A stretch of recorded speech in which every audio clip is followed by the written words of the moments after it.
So I'm sure the studying and everybody is giving your the best. All right, so inshallah and everything will be fine. Okay, yes, Rabia, good to see you. Lubna, my dear, how are you? Roma.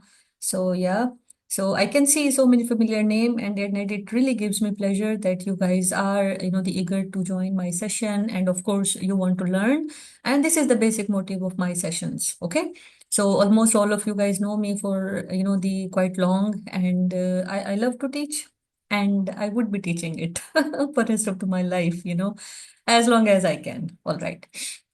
So anyway, let's get started. Without further ado, we are going to start our today's session. So I welcome you all on behalf of MedicoRix platform, and me, I am Dr. Zaid Qureshi, and I have been teaching for quite long. And for this particular, the session, I did try to, to bring a couple of questions, which I believe that questions needs to be discussed. Plus, I know I have been a student as well for various boards, so I know where a candidate, the struggles, right? So of course, when it comes to EMQs or even single best answers as well. So sometimes what happens is that we do struggle, isn't it? So we need to find out the ways how we are going to solve the question, what are going to be the tips and tricks, and eventually, it will come with practice. Okay, so nobody can be a master in a day or so, okay, or not even in a month or so. So yeah, you have to put your extra, the effort. You have to work hard, and then only you can earn this prestigious MRCOG. Okay, so it will not come with the blink of an eye. It will not come by attending so many courses here and there. Okay, and it will not come by the studying the multiple sources for one topic. Yet it will come when you will practice all these questions the nicely with the explanations, and then only you can get the idea that okay, yeah, this is how the exam should be, and this is how I have to be solving the questions. All right, so let's get started with, so we are going to discuss the effective strategies to solve questions in exam. All right. So we would be focusing on, the exam perspective. We would be focusing on that. How are we going to do? So before that, I would like to just, give you the, what you can say, that few, the lines about that, how to utilize this 1 month before exam. Okay. So I believe that the exam is going to be on 21st of January, right? And today is almost 14. So you guys have exact, the 1 month and few days. So how are you going to utilize, this time before your exam? So this is also very much important, isn't it? So what you need to do is that you have to be very, the focused, first of all. Okay, you just need to be thinking of, yeah, 21 or 22nd. It's almost same. So this way or that way, you are going to be studying, the quite effectively. Okay, so how are you going to utilize this period is also important. Okay, so in the last 1 month, you need to be practicing, the questions, as many questions as possible. Okay, so those questions should be the quality questions. Quality questions. Having said that, quality questions mean the questions from recommended, the question books, because we do have couple of the very good the question books which I recommend to all of my students, and trust me, it really works the wonders. Okay, apart from that, you can take subscription, online subscription of RCOG e-learning. Okay, for RCOG e-learning, yes, you have to follow the complete the anything. Okay, then what you need to do is that you have to do the only questions. Okay, single best answers and EMQs. Don't study the theory. Skip the theory part. Just follow the, by the end of every chapter, by the end of every module, there are certain, the questions. Okay, do solve them. And if you are that eager to solve so many questions, then Pass MRCOG is another online subscription. Okay, so you guys can, take subscription of all these. And apart from that, I'm sure if you are part of any courses here and there, ABCD, so of course, those mentors are helping you with, the couple of mocks. So do attend all those mocks. Do discuss, with your mentor or with your teacher, or even with your fellow colleagues as well, because discussion helps. Okay, so the most effective strategy 1 month before exam is solving as many questions as possible. Okay, so what this is going to be just a, the brief slide from my side, that what are going to be the tips of passing exam. First of all, understand the objectives. exam questions and exam format. Importance of thorough preparation, of course. Follow recommended sources and make your own notes if you have made any. Then revise them in the last 1 month. Create a study plan. Even in the plan works. Okay, always think and always prioritize your stuff, and always they understand that all these revision, all these the schedule, mini schedule, they works. Okay, so for the last 1.5 month or 1 month and few days, you can make your own schedule apart from your the whichever course are you enrolled in. Apart from that, so you can do it for yourself. Okay, so do try to prioritize and start from the which module do you think is the what you can say that is tough for you. For example, for me, oncology, for me, the biostatistics. I have never done biostatistics in my life, and I don't bother about it anymore. Okay, after passing so many exams, I don't even consider myself even that doing biostatistics from scratch. So it doesn't matter. I managed to pass all of my exams. So the learn and try to find out what are your weaknesses and what are your strengths. Okay, so work more on your weaknesses just right before exam. Okay, close to exam, try to strengthen your strengths. So there is not going to be, the a small chance of doing, the any kind of mistakes. Okay, so that only can come after your thorough revision as well as the thorough practice of the exam. So everybody studies, isn't it? We do see so many candidates, every year we do see thousand and thousand of candidates going for exam. But the some of the candidates may not be able to succeed despite the putting a lot of effort, despite giving the giving in terms of a lot of money, a lot of time, a lot of so many courses around and here and there. Okay, but still there can be something that they're not able to succeed. So what is the reason behind that? So major reason is lack of confidence, and the second reason is overconfidence. Third reason is following too many advices. I'm sure you must have heard that, too many cooks spoil the broth, isn't it? So choose your mentor wisely as well. This is also important. Okay. Because if there are going to be too many cooks, so of course, in the end, you are going to be like frustrated. You are going to be like lost. You are going to be, I don't know, you name it, and you say it. Okay. Like I'm in a lost, a frustrated, demotivated, and a kind of the disheartened candidate. See, you might be able to think like this, that look, I have given my the precious months to this course or to this exam, and still I stand nowhere. Okay, so again, choose your the mentor wisely, because that really helps. All right, and then following too many sources for one topic, this is another drawback. Okay, for example, if I have the one the topic, let's say an easy example is that the I have to do the premenstrual syndrome. So premenstrual syndrome green top guideline is there, premenstrual syndrome TOG article is there. So what is going to be your priority? Your priority is going to be to cover green top guideline first. Okay, because our major bulk is green top guideline. Okay, so don't ever consider reading the so many sources for one topic, because by this, because it looks very tempting, and we all are doctors, and we really find all these topics and the sources so tempting, but temptation is not going to help you. All right, and following so many or almost every single group on social media. Okay, be it WhatsApp, Telegram, Facebook, and I don't know what. Doesn't matter. If you are part of so many groups, and if you really think that it is beneficial for you, and if it is really helping you, then be the part of that. But close to the exam, just try to narrow down your choices. Okay, because I'm sure there are going to be one or two dedicated groups which are following discussion on daily basis. So do try to narrow down your choices, and do try to be active on those. Okay, because what happens is that close to exam, when you are studying and when you are working as well. Okay, so of course it will put an extra stress on your on your health.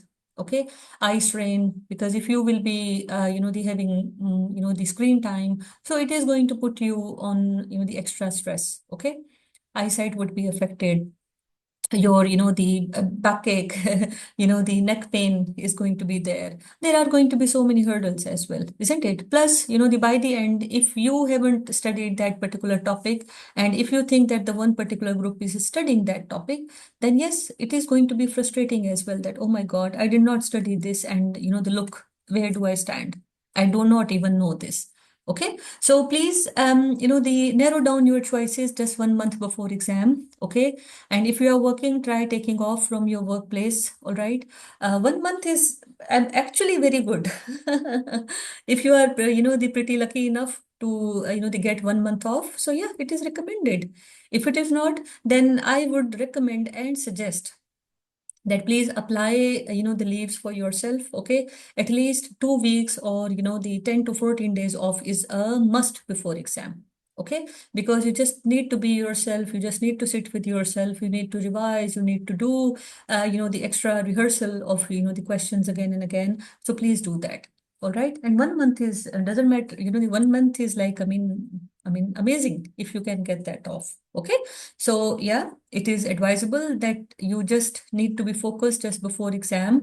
So of course that will only be possible if you are the off work, and if you are just at home. And when you are at home, then of course do try to be the as much as focused and dedicated as possible. Okay, do try to revise your own the points. If you have made any algorithms, charts, it is very much important. If I get a chance, I will show you guys my room one day. Okay, in any the webinar, or maybe I'll share a picture, because when it is close to exam, my room is full of all these papers, the pasted on walls, and my study desk, and the here and there, the doors, windows. So, by just looking at all these, the algorithms, it will be fixed in your mind. Okay, because things are a couple of, the challenging in terms of that, the numbers, or maybe if not numbers, then yes, the risk factors. For example, small for gestational age guideline has huge tables, BTE guidelines has huge tables. Okay, so you have to memorize all those risk factors, isn't it? So do try to revise all those algorithms on daily basis, and of course then only it is going to be easy. All right, so don't bring yourself into the frustrated mode, okay, by the doing all these the practices. All right, just be confident whatever you have studied in the given circumstances for yourself, so things are going to be easy. Okay, and close to exam, be easy on yourself as well, be easy on your neurons as well. Okay, don't I think 6 to 7 dedicated hours sleep is enough, and after that you have to study. If you are the completely off from your work, then divide that the part into that half of the day, or half of your time you can spend into the revision, and half of the time you can spend for your question practice. Okay, so please do that, and I'm sure things are going to be easy for you. All right. And plan of smart study is very much important. Follow schedule, make notes and revise them, the next day. Flow charts, you can print them and you can add important points on them. You have to solve question books simultaneously. You can add points to notes as well. Scary incidences and percentages. Okay, so yes, these days they are not focusing on these numbers, but still MRCOG is quite, the what you can say, that peculiar about all these numbers. Okay, for example, the important guidelines, important the diseases, those percentages and incidences should be known. Okay. Second reading will take half the time. So once you have finished your first reading, and I presume that now, by now, your first reading is finished. So second reading will take half the time, right? Third revision is going to be the notes, recalls, strategy, and couple of incidences if you have made your own notes. All right. So in the last, the 1 month, so do plan, the smart study. All right, don't follow so many courses, don't follow so many the groups. Okay, because what will happen is that so many messages, messages, and it will cost you your time. So try taking that time for yourself. Okay, if you are part of any dedicated the course or the group, okay, or along with any mentor, so do follow her or him. Okay, because I mean the teacher can never be the wrong in terms of that that he or she is not going to teach you or not going to give you enough time. Okay, raise questions, ask questions. If you will be quiet, nobody would ever come to know that what exactly are you lacking in, what exactly they require, and what exactly you want to know. Okay, so please ask questions, and yes, I'm sure the mentors will help you around. All right. Okay. So we are running the very couple of the workshops. So these are the very brilliant reviews from our talks workshops, and three sessions have been done so far, and three sessions would be next week, and then we would be heading to the EMQs and the single best answers workshop, and then we would be heading to the last workshop, and that would be the recalls workshop. Okay. Many questions ask me that the are recalls important? Yes, they are important in terms of you just need to know that whether they are like I mean worth the wasting your time, because couple of questions are like I mean one line, two lines, and maybe only the topic. So what I always suggest to all of my students, okay, is that please do all these recalls, but don't memorize them, because once you will start memorizing all these questions, okay, you are going to be in trouble, and you are going to be in big trouble, trust me. Always understand that RCOG is not stupid. Okay, they are the part of a prestigious organization who is the responsible for all these MRCOG candidates all around the globe. There are the brains working over there. So do you really think that all these recalls will be the repeated in the exam? Maybe topics will not change. Okay, for example, labor questions will definitely come, shoulder dystocia will definitely come, quad prolapse will come, PPH will come, APH will come. All right. So don't assume that these are recalls.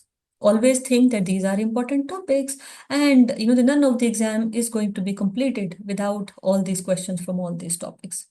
All right. Yes. Having said that, yes, scan them, scan all those topics, and note down that what are the important, the exam questions or exam topics being asked again and again. All right. Then only the recalls are going to be helpful.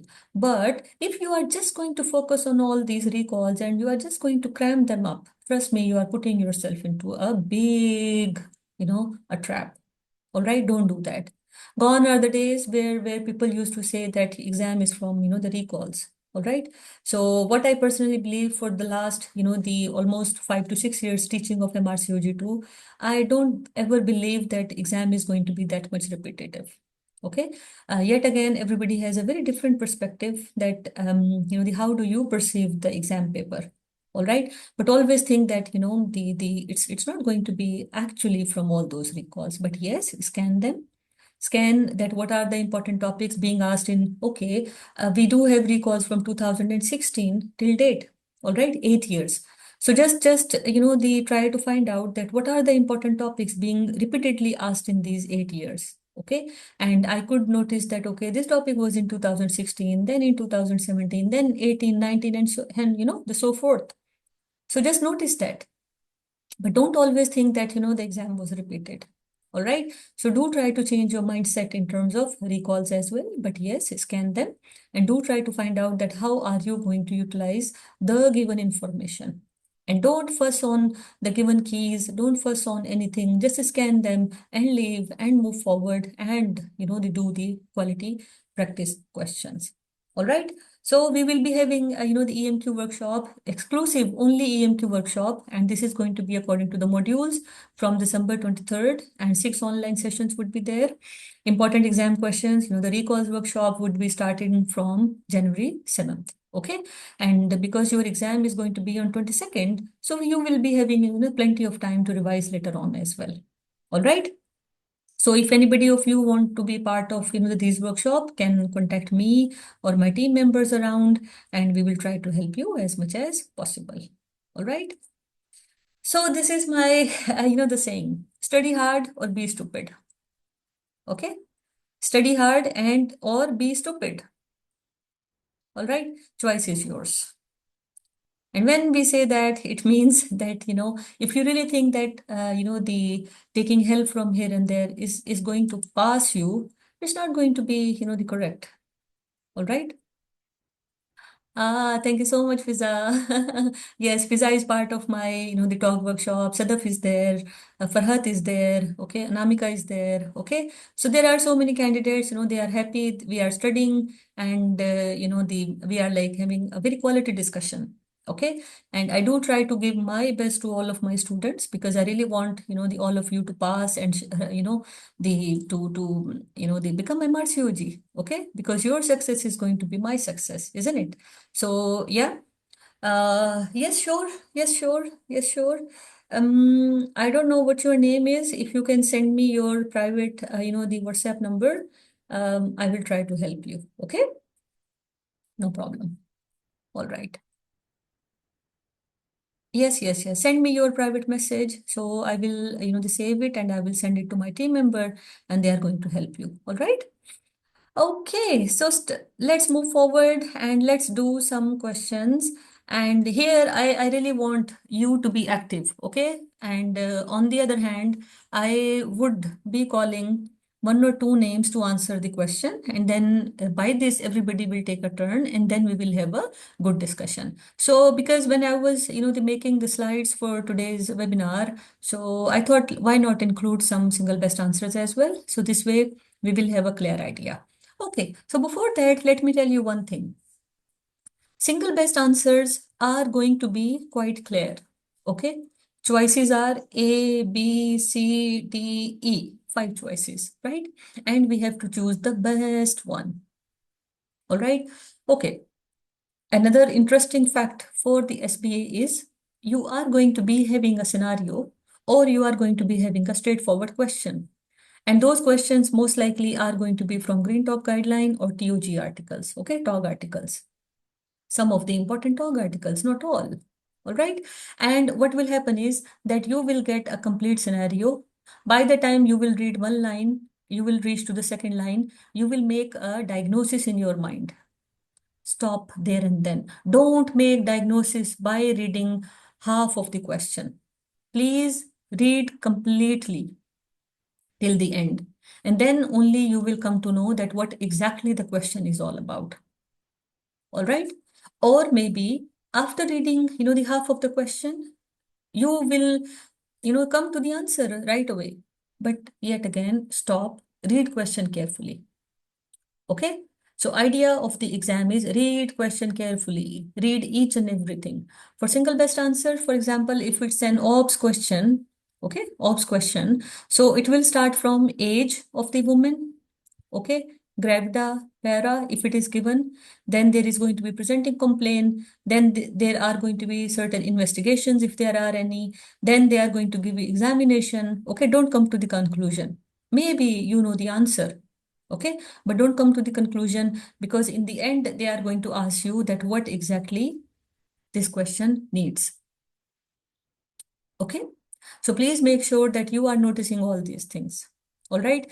And then likewise for the gynecology, the part, the most gynecological issues will start from age. Okay. Is it perimenopausal, menopausal, postmenopausal, all right? Or it is a reproductive age group. And then you are going to come to the conclusion. All right. So make sure that you are reading question carefully. Then the second part is going to be you may exclude clearly choice A, choice B, choice C plus minus. Okay, because you still are skeptical that whether it is the answer or no. Plus you are confused between D and this have been excluded. It means now you are confused between two choices, C and D. All right. This could be true or this could be true as well. But you need to click on the best possible answer. And that is our exam. Single best answer. Okay. Closest possibility for that particular question. All right. This is the best criteria. Okay. This is one thing. Second thing is, I don't know anything about any question and hence this question is in front of me. So what I will do in that scenario? Not to worry, just relax, calm down. Okay, just think that, okay, what could be the possible answer in this question? Because I'm clueless about this question altogether, but still, you are a doctor. you might be having any background knowledge. Okay, maybe you have read this topic long ago. Maybe you have seen this patient or seen the any case in your practice long ago. Doesn't matter. Okay, do try to bring your the common sense into that question. All right. Okay, A could not be, B could not be, D could not be. So I'm confused between C and E. Okay, let's go for E. Okay, but again, think. And another, the last possibility to solve single best answer is I don't know anything. Yalla, I will choose this. Okay, see, this is my answer.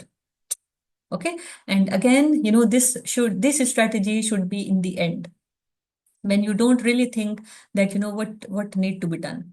Okay, and what you really want to do. All right.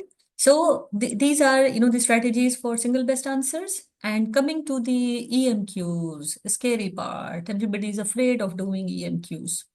Okay. But otherwise, let me tell you, the if EMQs are, there. Okay. Make sure that you are reading again properly and nicely. Okay. For EMQ, they will be having a, general body. Then they will have choices from A to maybe, the ABCD, PQRS. All right. Then they will have scenario, question number 1, question number 2, question number 3. All right. This they call it as lead in, and then they will have theme. Theme is going to be for module.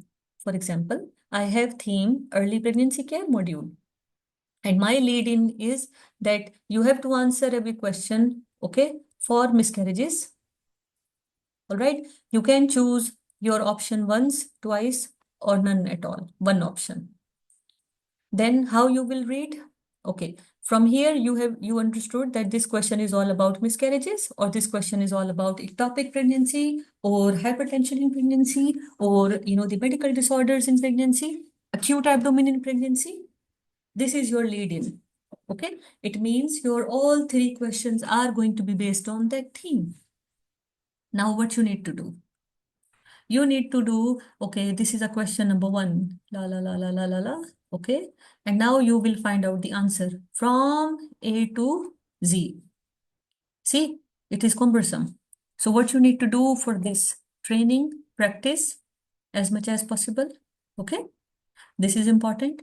And if you don't have that practice, if you don't have that, the scanning property, because you have to scan all options for question number 1.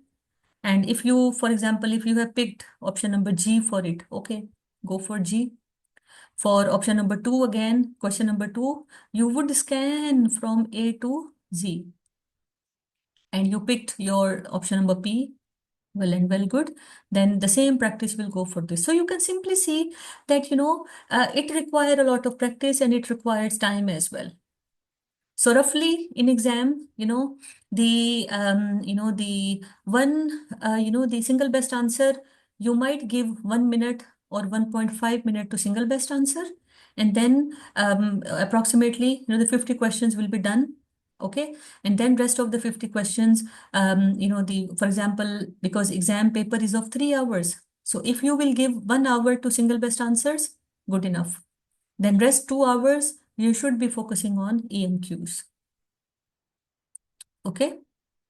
Yes, Lubna. Yes. Why not? Why not? Okay. Why not? No problem. And on the other hand, all these workshops are of roughly 3 to 3.5 hours. So whenever you feel that you can join, you can join. All right. So, but yes, interaction is mandatory. Interaction is good if you will be in the session. Otherwise, recordings would be there. All right. So it's not the hard and fast rule. The main idea of all these helps or designing all these workshop, although it is very cumbersome for me as well, isn't it? That I have to plan, I have to do everything. I have, because I'm working full time as well. And but yes, once you are teaching, once you are helping around, so it is good. EMQs would be module wise. Yes. EMQs would be module wise, inshallah. Okay. So yeah, for EMQs, I've been talking that, you have to, the do what? Lead in, okay? Lead in or the theme, then the question, then options, okay? For example, option number A fits for 2 questions. So don't be afraid of choosing option A twice. And if you feel that option C fits for two questions, don't be afraid, okay? Because they clearly say in the EMQ part that you can, they pick. You can choose one option for one question, two question, or none at all. Okay, so EMQs needs a lot of practice, and EMQs require a lot of patience as well. So make sure that you are, the practicing and you are doing all these things properly. All right, you got my point? Clear, everyone? Any questions so far? Because now we will move to our next, the question.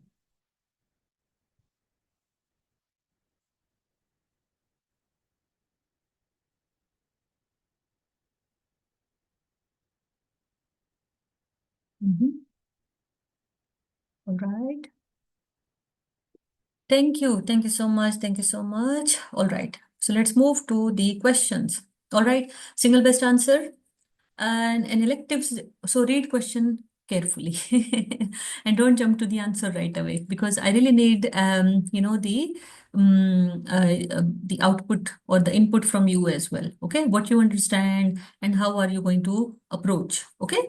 An elective cesarean section is being performed on a 30-year rhesus negative woman at 37 weeks of gestation with major placenta previa. Arrangements were made and she is receiving intraoperative cell salvage transfusion. What would be the plan with regard to rhesus prophylaxis in this woman, assuming the baby's blood group is unknown?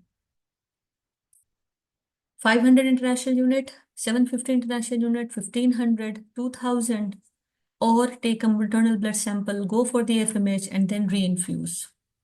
What is the answer? 1500. 1500. Okay, how do you know it is 1500 and then you repeat it after 30 to 45 minutes. If Okay. there is any residual, then you'll give extra dose. Okay. Uh, no problem, Sheila. Thank you so much. Thank you so much for listening to me and all the best with your exams. Okay. No problem. Even you can stay if you want to. We don't mind. Okay. We are a very helping and helpful OBGs. All right. All right. Thank you so much.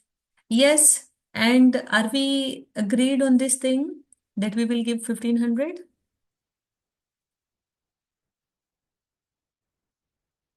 Thank you so much. Thank you so much, Sheila. Thank you. All the best for your exam, sweetheart. See, yeah.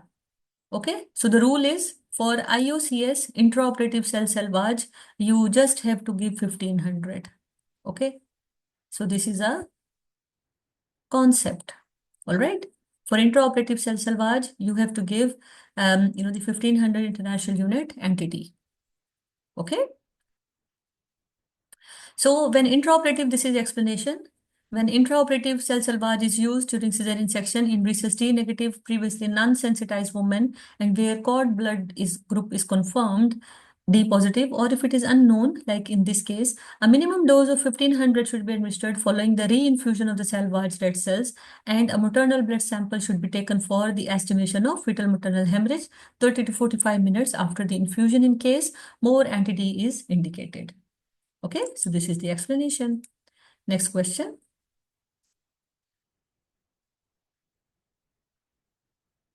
Next question is, you suspect myocardial infarction in a patient woman at 24 weeks of gestation and ECG is performed. What finding on the ECG would be highly suspicious? That is, which is the most sensitive and specific change of an acute MI?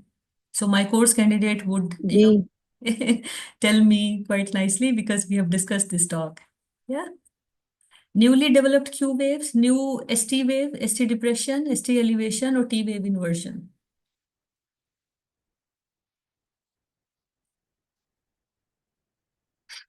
What is going to be the answer?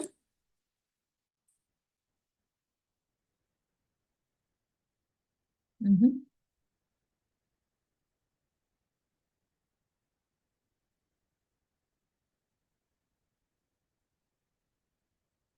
Mm-hmm. ST elevation.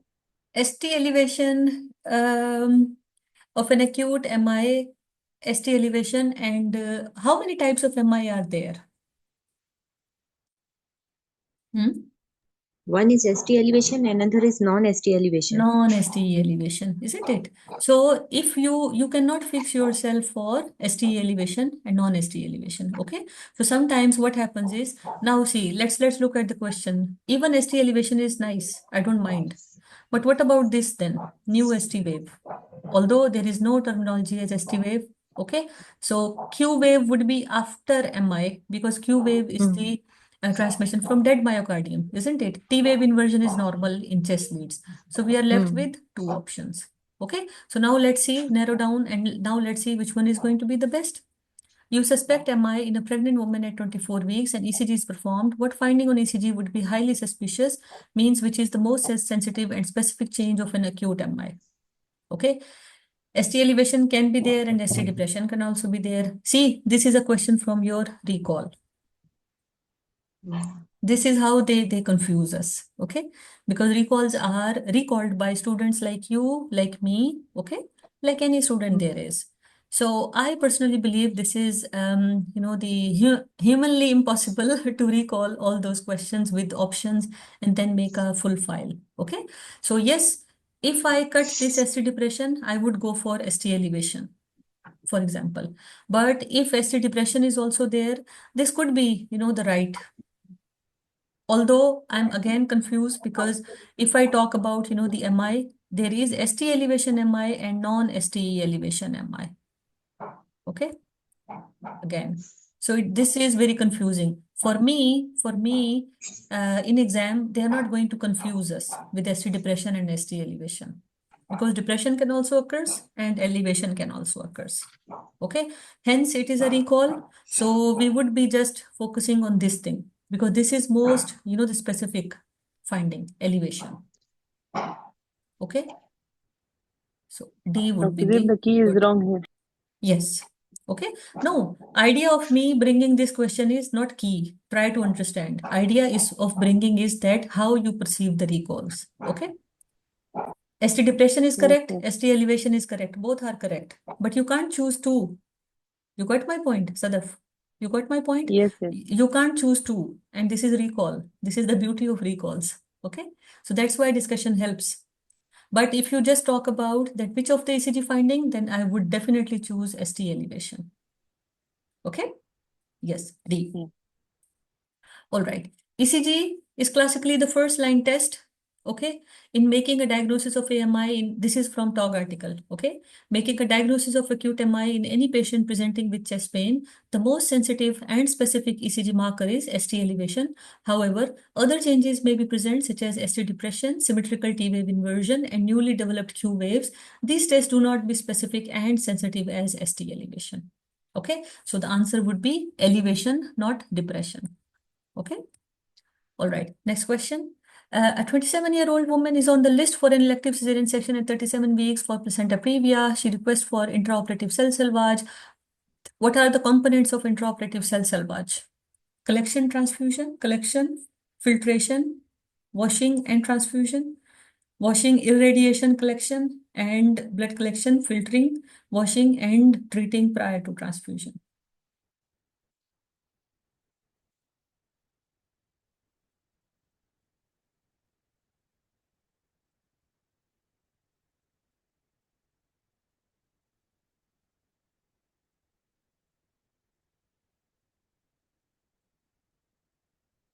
Mhm.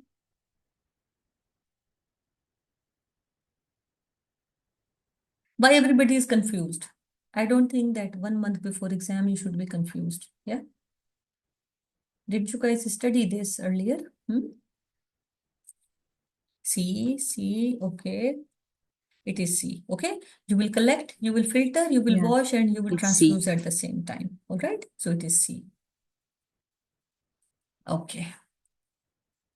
So IUCS is the process where blood shed during an operation is collected, filtered, and washed to produce autologous blood cells for transfusion to the patient. Next question. A 20-year-old Rh negative woman presents with bleeding at 11 weeks. When will you consider administering anti-D to this woman?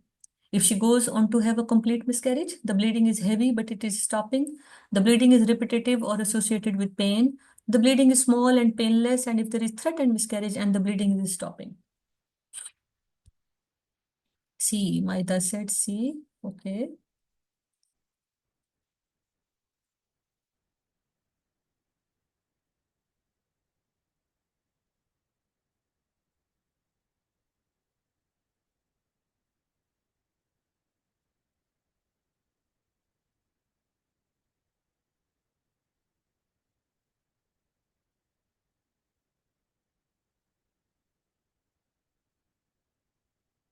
Mhm.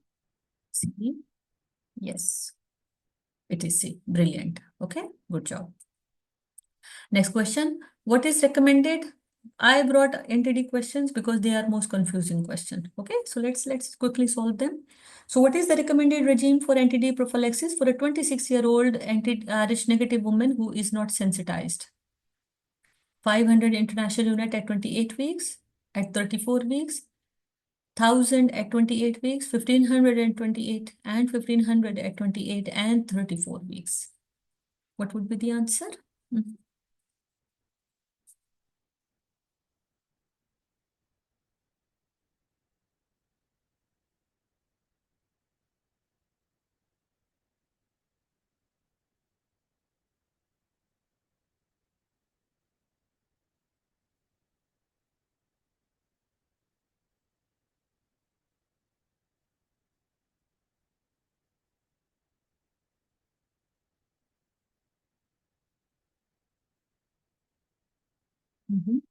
E, D, E, okay. We are talking about RAADP, isn't it? Prophylaxis, right? So RAADP would be two types, okay? 1500 international unit at 28 weeks, all right? And 500 at 28 and 32 weeks, exactly. Okay, so it would be D. So we have got the regime, all right? Either you give single or either you give two doses, all right? So if it is single, then it would be 1500 at 28 weeks. Okay, stop here and just listen to me very carefully. The anti-D has got two types. Yes, okay, RADP, routine antenatal anti-D prophylaxis. Okay, that is RAADP that you have to give to all RH negative women. One thing. Second thing is after exposure. Okay, after any the events, bleeding events. Okay, that is going to be almost the treatment, or that is going to be the therapeutic one. So don't get confused. All right. All right. Next question. You have been asked to the delivery for a 30-year-old primary who is pushing. The baby is in the breech position. The midwife is conducting the breech delivery, and the head of the baby is trapped behind the cervix, which is only 8 centimeter dilated. What action will you take to deliver the head? Apply forceps, Burns Marshall, the apply Mauritius Smiley Smith, the Smiley Witt maneuver, incise the cervix at 3 and 7 o'clock, or symphysiotomy. Mm-hmm. Mm-hmm. Mm-hmm. Okay, pretty clear. Because head is trapped. Okay, so when head would be trapped, you would incise the cervix, and then at 3 or 7 o'clock position, and then you are going to deliver. Very good, brilliant. Now, in the conduct of the breech vaginal delivery, what maneuver should be used in delivering the arms? Bracket maneuvers, Burns Marshall, gentle traction, Lofset, or Mauritius Millivit maneuver?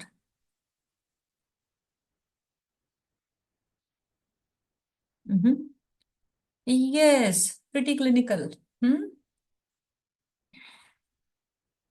Yes. Okay. Lofset maneuver. Okay. Good job. So this is how the maneuvers are there. Okay. This is how you deliver. All right. For the lofset maneuver is going to be for the extended arms. Okay. Well, you will hook the arm and then you will deliver. And then you will turn the fetus into the again the position back upward, and then you will deliver.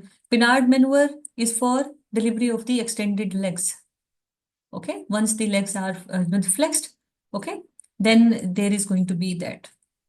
Delivery of the head is going to be one of the three maneuvers. Either it would be Piper forceps, either then it would be bracket maneuvers, or it would be, the simple one. What we do, Mauritius Millie Witt maneuver. Okay, next question. You are running an antenatal clinic for women with epilepsy with a neurologist and a midwife. You are counseling a patient about the risk of epilepsy in pregnancy and the importance of complying with the medications. What is the strongest risk factor for sudden, unexpected death in epilepsy?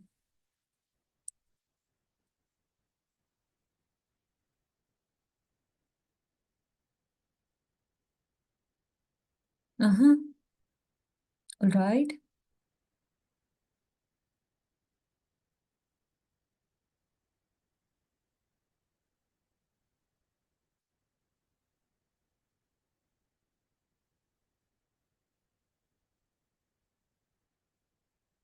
Mhm. So very interesting answer. B, C, D. Everybody has different answers. Yeah. B, sudden discontinuation of medications. Okay. Okay. The question is, look, my dear all. All these could be the risk factors, isn't it? Failure to comply, sudden discontinuation. The question is strongest risk factor. Now, please narrow down your choices. Okay? Please narrow down your choices now. D, uncontrolled tonic-clonic seizures. D, okay. You got the point now? All are, the risk factors. But what is going to be the strongest risk factors? That is our single best answer. Yes, brilliant. Then D, yeah, uncontrolled tonic-clonic seizures. Okay. The guideline says categorically generalized, the tonic-clonic seizures. Okay. Grand mal epilepsy. That is the major reason for SUDEP, sudden unexpected death in epilepsy. Very good. So do try to, okay? Again, please listen to me, my dear all. Do read question carefully. This is also one of the reason. This is also reason. This is also reason. Many of you have first, they picked this part. So where is it written that if the tonic-clonic seizures will occur when patient is asleep, and then it is going to be the SUDEP?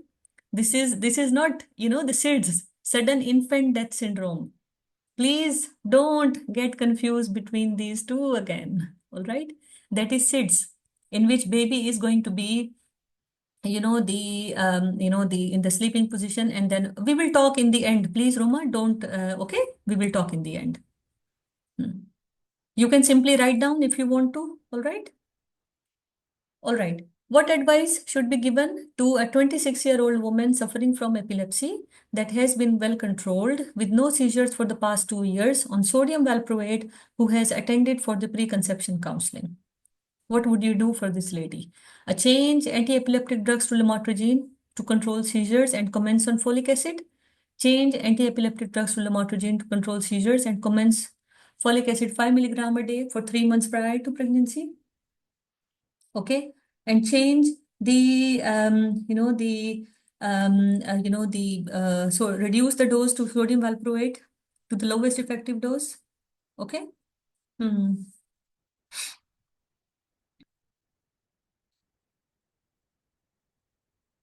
And then you are going to reduce the dose of sodium valproate to the lowest effective dose and commence on folic acid, or stop sodium valproate and commence folic acid for at least 3 months prior to conception. Which one is the best answer?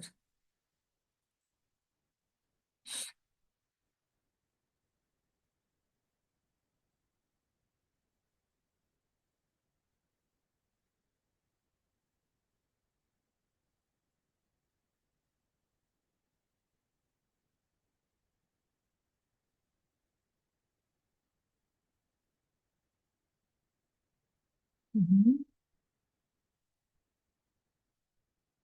B. Change anti-epileptic to lamotrigine and commence folic acid for 3 months prior to pregnancy. Mhm. So let's see. It is C. How did you guys come to this part? B. Adila, brilliant. Now read all these statements again. All B, B, B, B, B, B, B, B. A train of B was there. All B candidate, please read again and now find out which one is the best. I always say, okay, you might be confused between two statements, so choose the best one. Okay. So what guideline says? Preconception. Guideline says preconception, change to the lowest effective dose. Okay, yeah. Lowest effective dose. Lamotrigine is safe. Okay. Monotherapy is best. Okay. These are guidelines words, right? Isn't it? So if you will choose between B and C, so let's see which one is good. Change AED to lamotrigine to control seizures and commence. Yes, it looks very tempting. Then change AED to the lowest effective and least teratogenic AED dose and commence on folic acid 5 milligram for at least 3 months before pregnancy. So guideline has never mentioned that you will right away jump to the lamotrigine. Lamotrigine is good. Okay. But if you will narrow down your options, okay. So this is the best statement. Yes, Roma, very good. Fiza, very good. Okay, Lubna, Sadaf, Saira, Rabia, Rehana, Sadaf. Okay, okay, okay. Brilliant. So please read question carefully again. Okay, this is what we do the mistake in exam as well, isn't it? Yes, it is going to be C. All right. So we can't reduce the dose of sodium valproate. We need to stop it because it is highly teratogenic. Okay. We can't stop sodium valproate on ourselves. Okay. We will send the patient to epileptologist or neurophysician, and then they are going to do it for us. All right. So this is a better statement. Not this one, not this one. All right. So this is the epilepsy points. The prevalence is 0.5 to 1%. Risk of death is tenfold. Okay, with women with epilepsy, sudden unexpected death in epilepsy is there. The risk of congenital malformation, not taking AED is same as general population. Carbamazepine and lamotrigine monotherapy in low doses has minimum risk. The most common congenital malformation associated with AED is neural tube defects, congenital heart disorders, urinary tract and skeletal abnormalities, and cleft palate. Sodium valproate is a very sinistrous one.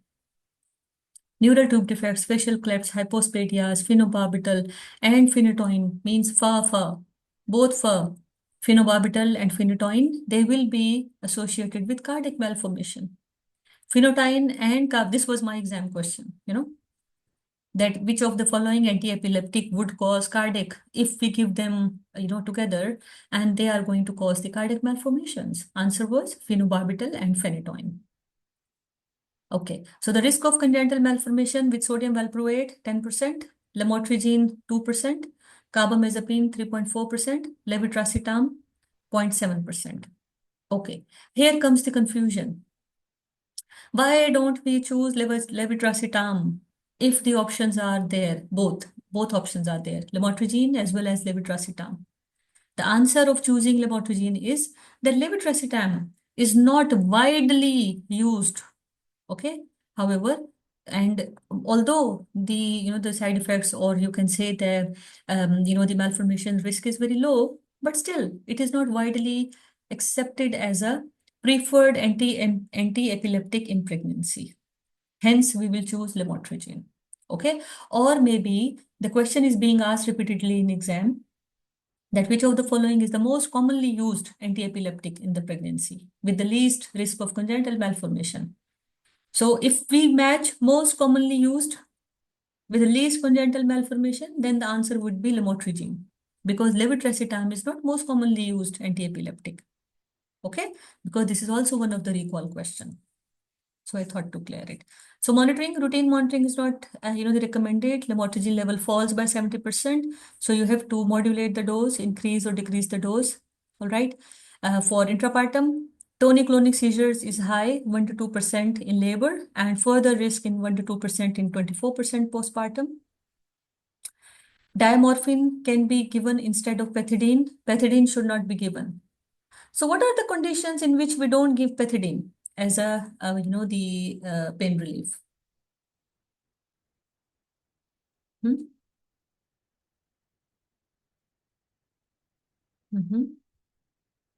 Pulmonary preeclampsia. Okay, is it preeclampsia or pulmonary embolism?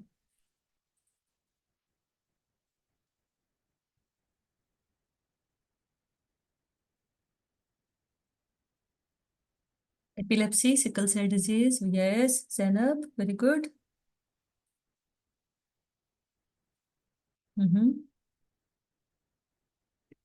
Preeclampsia. Are you sure? Hmm? Epilepsy, number one. Okay. Then there is going to be sickle cell disease. Second, third is going to be, because it is, the analgesic, you are not going to give in the sepsis. Preeclampsia, yes, in a way, because it is going to get, the reduced into norpethidine, which is epileptogenic. Epileptogenic means fits. Okay. So maybe in preeclampsia is not eclampsia, right? So if you, the rephrase your answer, eclampsia, then it might going to be good. Okay, because in eclampsia, a patient will get fits, all right, and epilepsy, and the fits, any fit in pregnancy until proven otherwise would be eclampsia, isn't it? So the postpartum exacerbation would be there. And the question comes, is the IUCD, LNG, IUS, DMPA are not affected by the enzyme inducers? Okay. Barrier contraceptives are always indicated. For emergency contraceptive, copper IUCD is recommended. Double dose of levonorgestrel, single dose within 72 hours, but you will not give UPA, ulipristal acetate. Exam question straight away. Okay. So as an emergency contraceptive, ulipristal acetate would not be given. Okay, clear everyone?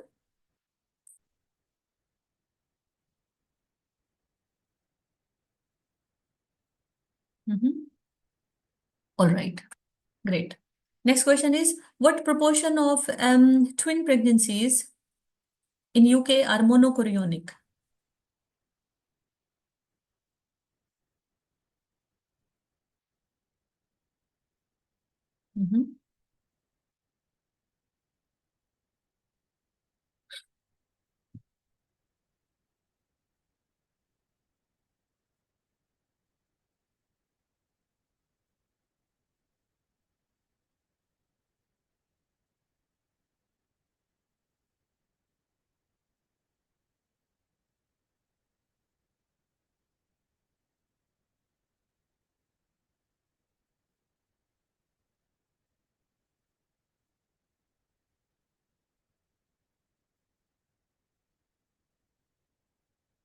A, yes, pretty clear, right? Straightforward.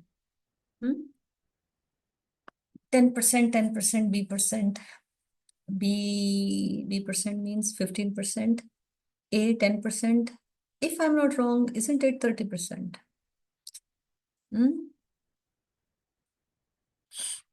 Let's check the explanation. Monochorionic, the twin pregnancies carry a high risk of overall fetal and perinatal, the complications.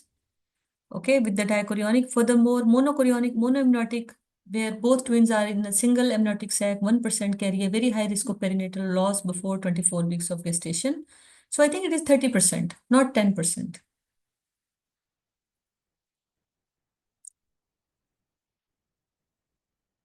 Okay.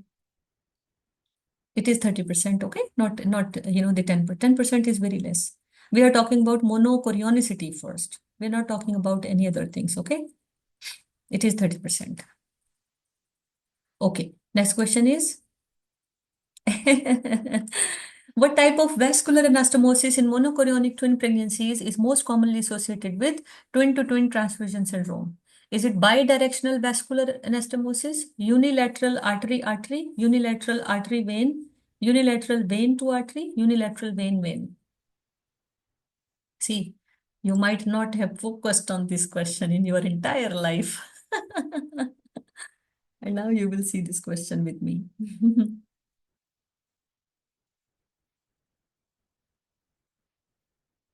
B, okay.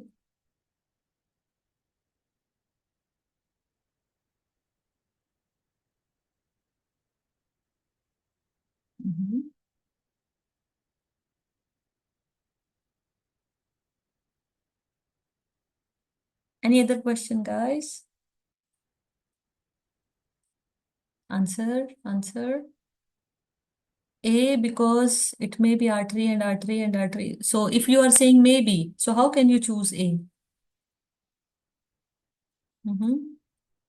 It is unilateral artery to vein. Because what happens in twin to twin transfusion? Okay. It cannot be artery to artery directly. Okay. Then it would be trap. Twin reverse arterial anastomosis. Okay. So it has to be unilateral artery and venous, the anastomosis. Okay. So TTTS complicate this. These are guidelines lines. Okay. This is not from my side. All right. Because I believe in guidelines and I totally do try to memorize all these guidelines well. And while I was a student, let me tell you, I knew that which line is written at which part, in which paragraph, because I have read those lines so nicely. Because back in, the 2018, when I did my part two, we never had so much of help around. Okay. So we were just focused and we were just studying all these guidelines and having discussion along, with our friends. So somehow, the concepts were so clear. Okay. So that's why I always recommend that please do read guidelines, okay, yourself. So it will really give you a clear idea. The placenta have a predominance of unidirectional artery to vein anastomosis. I'm sure now you will never forget. Okay. Unidirectional, the artery to vein anastomosis. All right. Next question. A 30-year-old woman is seen in the 30 weeks of gestation with generalized pruritus, especially of the palms of the hands and soles of the feet. A diagnosis of OC is suspected. How common is this complication of pregnancy is in the UK?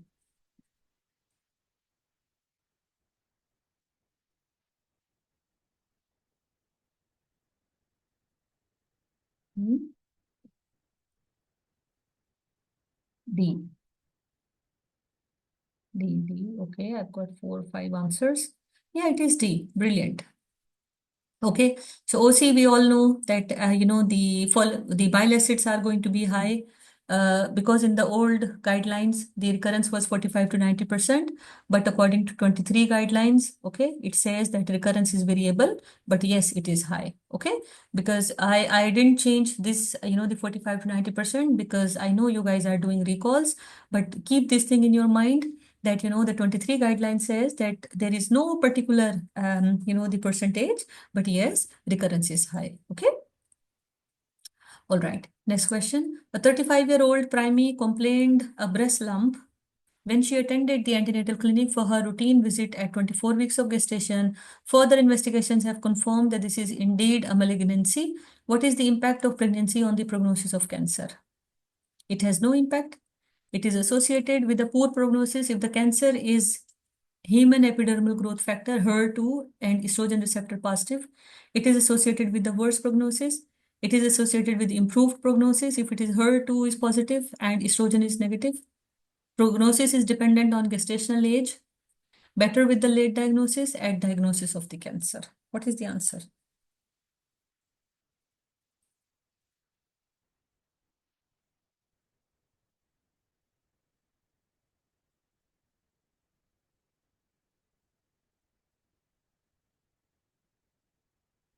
Mhm.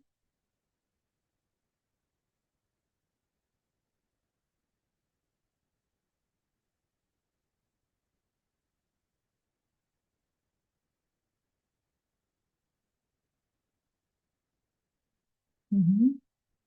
Yes, it is A. Okay. It has no impact on prognosis. No, no, no, no, no, no. No lump in pregnancy is, the fibroadenoma. Okay. Always remember. What is the first line investigation for breast cancer in pregnancy?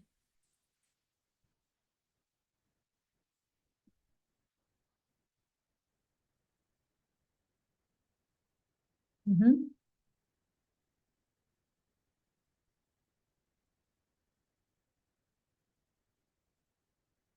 Ultrasound. Okay. Remember, this is also one of the question.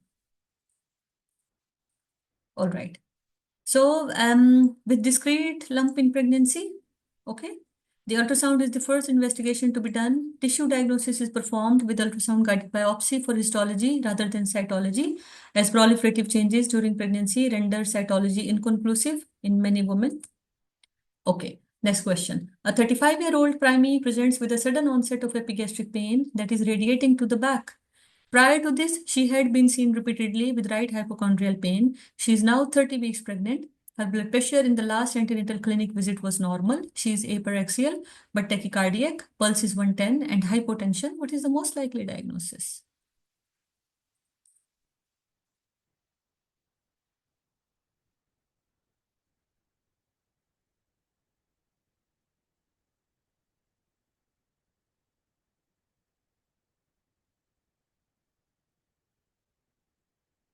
Mhm. D. Okay.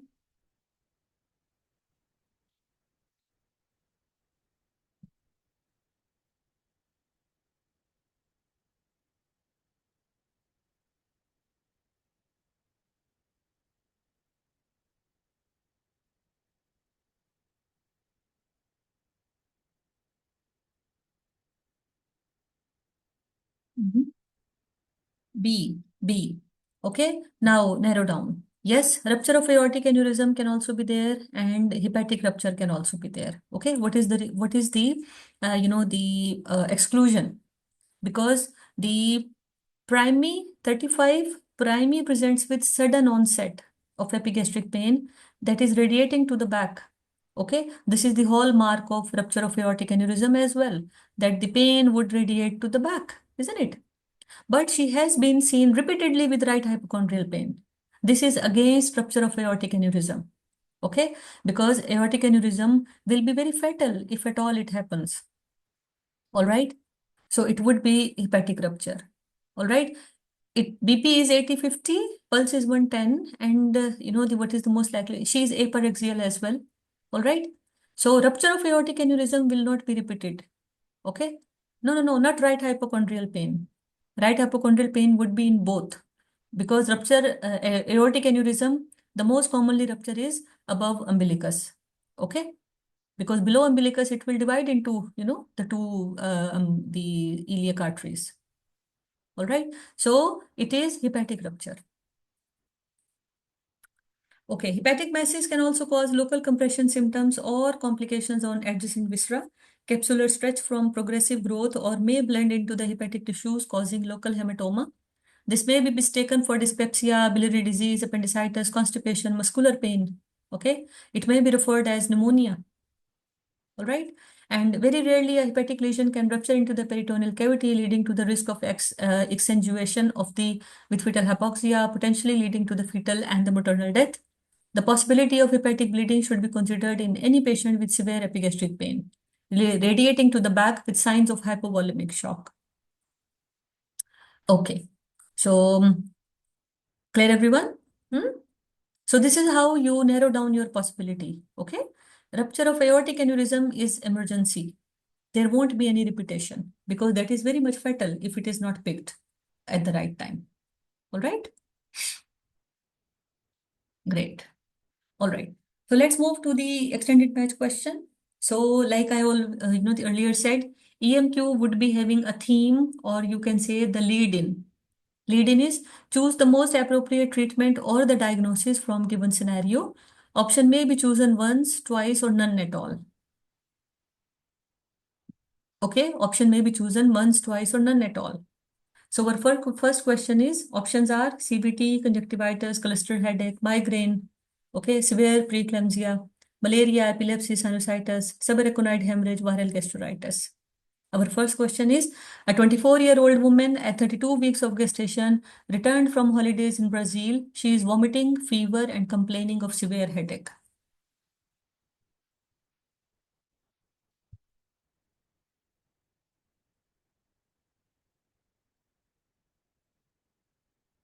Okay, so we will write down F. So what made you choose this?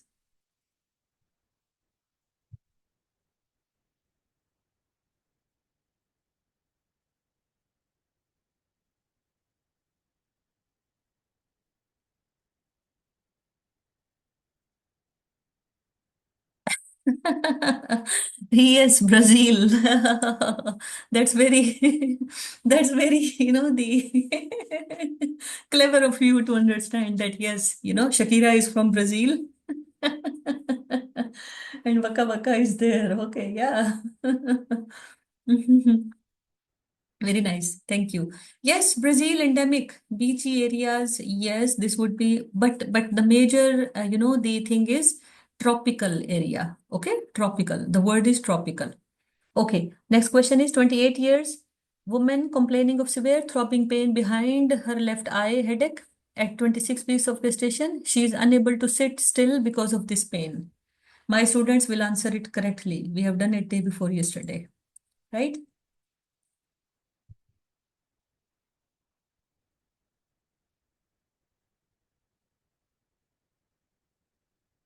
Okay. Yes, yes, yes. So we will see that whether it is correct or no. All right. So cluster headache. In postpartum period, a multiparous woman of BMI 43 complaining of sudden onset of headache, describing as worst ever headache. So what is this? Fiza, Sadaf, Farhat, Anamika, Safia.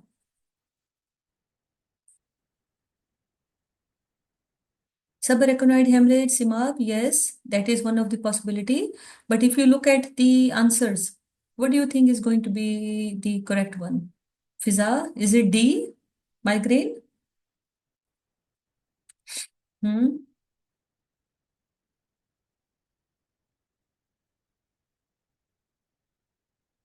Fiza, how it could be migraine, sweetheart? Hmm?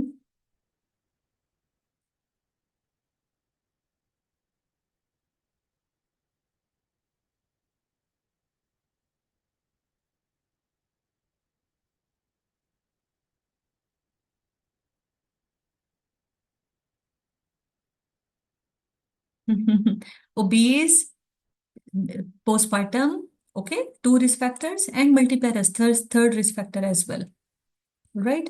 So it would be, let's see, A. So what is the answer? Let's see, FCA. Brilliant, everyone.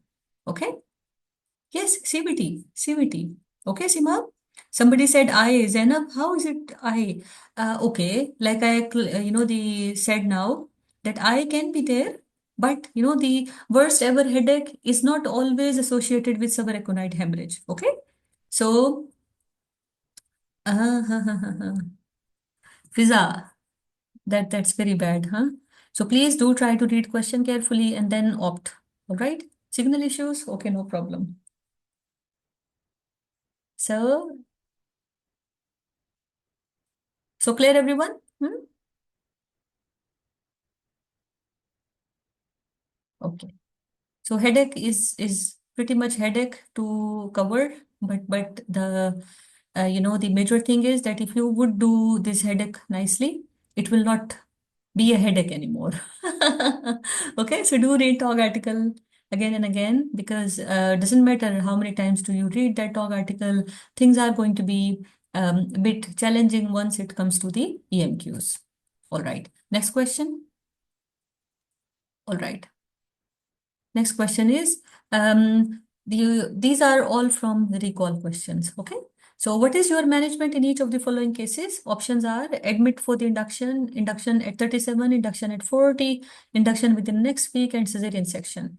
Now the question number one is, patient presented at 38 weeks. She complains that she cannot walk due to severe pain in the pubic symphysis that she has been taking codeine and paracetamol for. She is demanding delivery. What is going to be the answer? Of course, all headache are for us, isn't it? Because we are student. And luckily or unluckily, we are part of all these headaches, isn't it?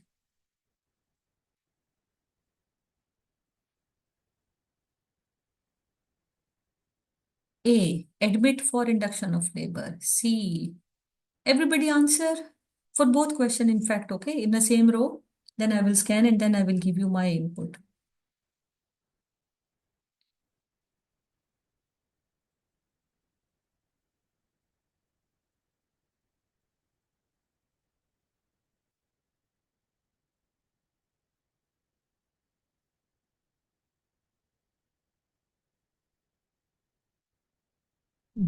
A, okay.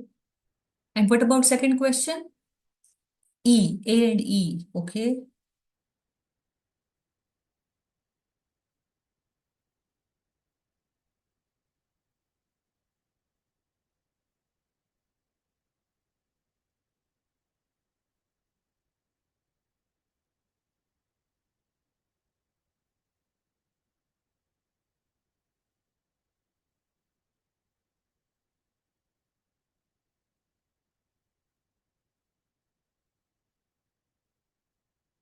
D. Okay. Now, who is going to tell me that where is it written that you are going to admit any patient who is demanding for delivery? Is it written in any guideline? Just say yes or no. No. No, thank you so much. Okay. Then my second question is, where in the TOG article of spinal cord injury it is written that you are going to admit the woman just because she is demanding delivery? Hmm? Is it written somewhere? So if there is any word demand, there is nothing as demand, okay? And because we have to write every answer in the lines of, the guideline and the TOG articles, so all these, question are, the options are wrong, okay? So for me, none of the options best, the suits. And what is this? Recall, okay? So this is how they confuse us, the recall question. But again, if you will bring your knowledge into action, things are going to be very easy. All right. So if the word is she is demanding delivery and she wants to be delivered by 38 weeks, so this is bad. Okay. This is not going to be the answer. All right.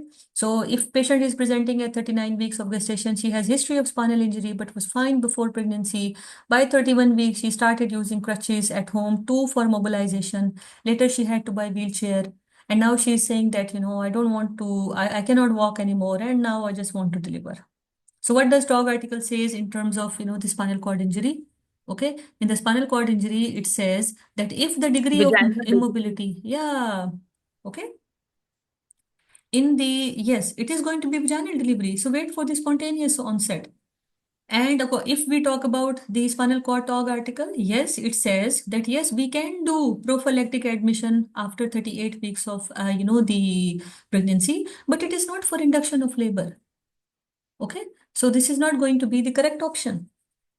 Okay, now once you finish this session, open your spinal cord injury TOG article and just read because I memorized these TOG articles. Okay.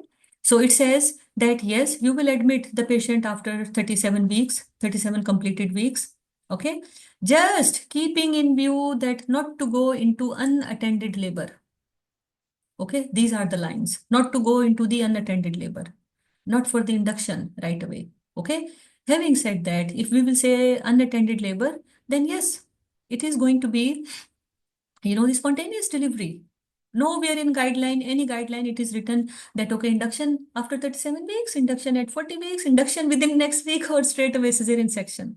Cesarean section is never an option for any question there is until unless you don't have any, the desirable answer. All right. Got this? So none of the answer is correct. All right. Next question is, so I hope things are clear now, right? So this is how you go for EMQs. All right. You will read all options carefully because for if the being a student, this looks very tempting. Admit for induction of labor, like the one student has just opted because it looks very tempting. But we can admit, but it is not going to be for induction. Secondly, this is pubic symphysis dysfunction. Nowhere it is written that pubic symphysis dysfunction is the most common, the pain. In the pubic diathesis is very common. We do see in the multiple pregnancy, okay? But for that pain, we are not going to terminate the pregnancy, all right? We will wait for the spontaneous onset of labor, all right? So we are not going to admit, okay? Why would you leave the question? This is recall question, okay? So in exam, options are going to be correct. Okay, exam is not going to be from these questions only, all right? Yeah. So idea of discussing this question is that this is how recalls are going to confuse you, but don't get confused. Just try to open your questions, just try to open your guidelines and then try to find out the answer, okay? Now from this, what you have learned that yes, I need to read spinal cord injury TOG article again. Simple. If I am the student and if I am doing all these questions, I will just pick, the topics. I will not make fuss on all these questions at all. So what I will do is that after this session, I will open spinal cord injury talk article. It will hardly take 10 to 15 minutes because I have read it before. I will highlight my points and I will just try to revise it. So it will not, go away from your head. All right? Good job. Good job. All right. Now, next question. So our theme is each of the following women presents with a problem related to glucose control in the pregnancy. Select the appropriate management from the option list. Okay, and the options are these from A to J. All right. Question number 1 is a 37-year-old insulin-dependent woman with diabetes with preeclampsia at 34 weeks. What do you suggest in terms of management?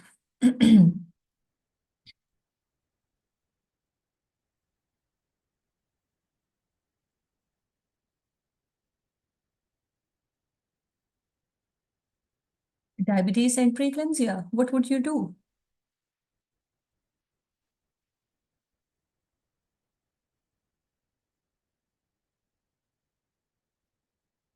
B, admit. Okay, where is the admit? A baby with congenital abnormality, admit to the hospital for assessment of mother and baby, assessment of fetal weight and Liker volume, delivery by elective cesarean section by 37 weeks, delivery, induction, IUGR and PET, preeclampsia, refer to day assessment unit for daily observation, review of the glycosylated hemoglobin, and weekly antenatal visits with increased fetal surveillance. Okay, so many of you are in the favor of B. So let's see. Second question. A 32-year-old diet-controlled gestational diabetes at 36 weeks with an ultrasound scan suggested an estimated fetal weight of 4.5 kilo. The preferred option for delivery is recorded in the birth plan. So now what you will do? 36 weeks, 4.5 kilo GDM. Okay, so many of you are for B again. So you want to put your hospital into a admission clinic. Yes, admission ward. Everybody will be admitted in hospital. Let's see. Okay, a long-standing insulin diabetic with retinopathy and nephropathy is booked for antenatal care. Antenatal care plan is modified because of the increased risk of which of the listed option?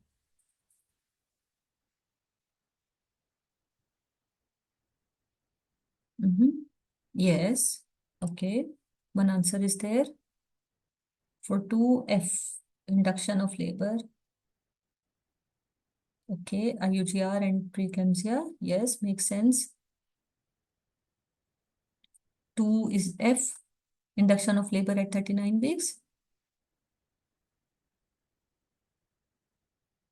If a fetus is 4.5 kilo at 36 weeks,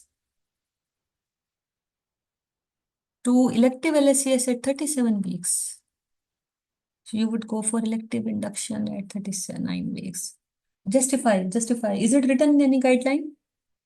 Give me any, the reference.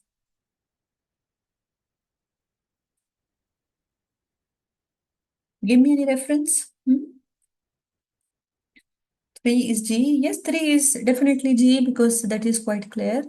We are talking about question number B.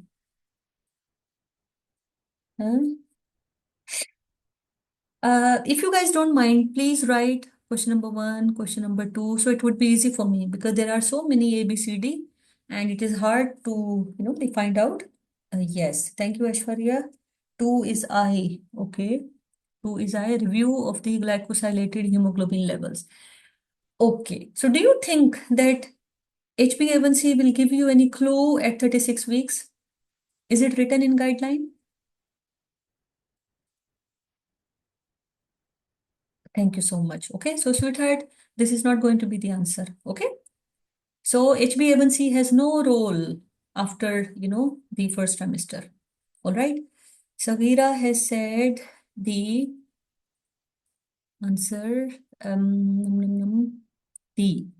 2 is D, 2 is where? And here, 2. Delivery by elective cesarean section at 37 weeks. Okay.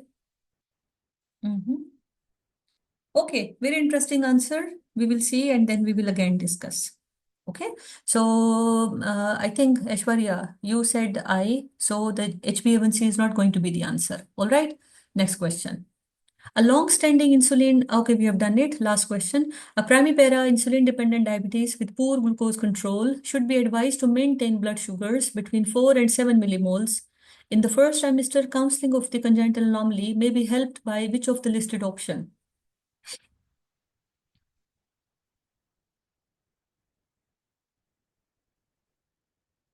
Hmm?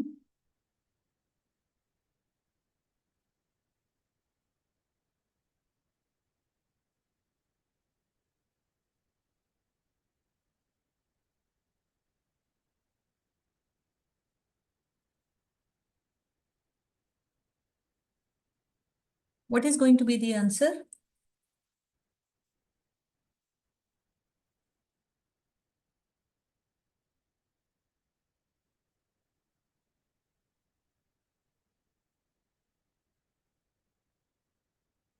Weekly antenatal visits with increased fetal surveillance. Okay, makes sense. And J also makes sense. So which one is going to be the good in terms of congenital anomaly? So do you think that weekly visits is going to help and the fetal surveillance will help for the first trimester counseling? Or is it going to be the HbA1c? Because we are talking about first trimester. Yeah. Okay. I. All right. So many of you are I, HbA1c, right? So let's see what are the keys for us. C, F, H, G, J, J. Okay. So how are they going to be? See, if I'm the asking you anything, don't get upset. Try to give your reasons to me. Okay. The doctor says, this is my answer and this is my reference. All right. So the answer is going to be C for the first, because this is insulin dependent diabetes mellitus with preeclampsia at 34 weeks. Now we need to check the fetal weight and Liker volume. Okay, we are managing, we are not giving the delivery option. Delivery option at 34 weeks is not the option. Are you going to deliver any diabetic at 34 weeks? Yes or no? Why your, the brain is fixed towards, the management, that management is only delivery. Management is not delivery at all. Okay, management is all together, the managing the pregnancy as well as the, the plan, date and time and mode of the delivery as well. Okay, so C, because it is insulin dependent, 37 years insulin dependent means type 1 diabetes, and she is also having preeclampsia and she is 34 weeks. Nowhere it is written that it is severe preeclampsia or it is uncontrolled, the blood pressure, or it is uncontrolled sugars. Then only you are going to be thinking of admission. Okay.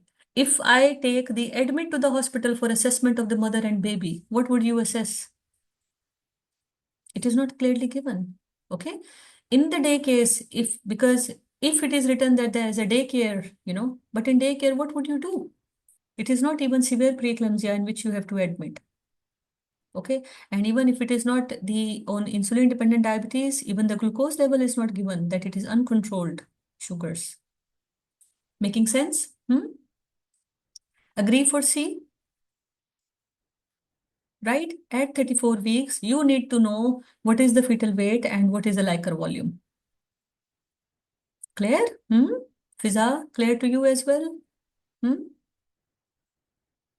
Yes, ma'am. Okay, brilliant. So our next question, everybody chose admission. See, my dear all, again. Admission requires, a valid indication. All right. Admission doesn't mean that you will admit today and you will, terminate the pregnancy there and then. Okay. Admission needs, the valid indication that why would you like to admit the patient? In NHS and even in Ireland as well, you need to have a strong background for everything there is. Admission, why do you want to do admit? Full blood count, why do you want to do? Ultrasound, why do you want to go for ultrasound? Okay, reasoning. You have to have a valid reason. Unlike our, the countries where we do practice. Okay, so there should not be anything like that. Okay, go admit the patient. All right. So the second question is F, and F is what? Induction of labor at 39 weeks. I think 3 students said that yes, because it is 44.5 kilogram and at 36 weeks. So yeah, we will induce this patient at 39 weeks. What our diabetes guideline says? Our diabetes guideline says that yes, we need to take the patient up to term. Okay, and we can deliver because it is diet controlled GDM. So what is the threshold of the delivery of GDM is 40 weeks. Okay, we cannot go beyond 40 weeks. But with complication, and what are the complications with GDM? Macrosomia. Okay, with macrosomia, you can deliver a bit early. Okay, after 36 weeks, there is going to be an accelerated fetal, the growth. Why? Because there is relatively, the high insulin resistance. All right, and what does insulin do? Okay, insulin is going to promote with the help of insulin like growth factor, it will increase the muscle mass of the fetus, isn't it? So we are going to deliver, the early this patient. Exactly. Okay, so G is going to be the correct option, and the last option was J. Okay, a primary gravida insulin dependent. Insulin dependent. Now let's narrow down. Let me clean this. Let's see. This is primary. Okay, type 1. Okay, so her levels would be 4 to 7. The question is, in the first trimester, counseling for a congenital anomaly may be helped by which of the listing option? Which Ma'am, of why the... not HbA1c for this? Okay. Now you tell me what is written in the guideline. Hmm? I agree. It can be hemoglobin A1c. Just give me the reference. No problem. Okay.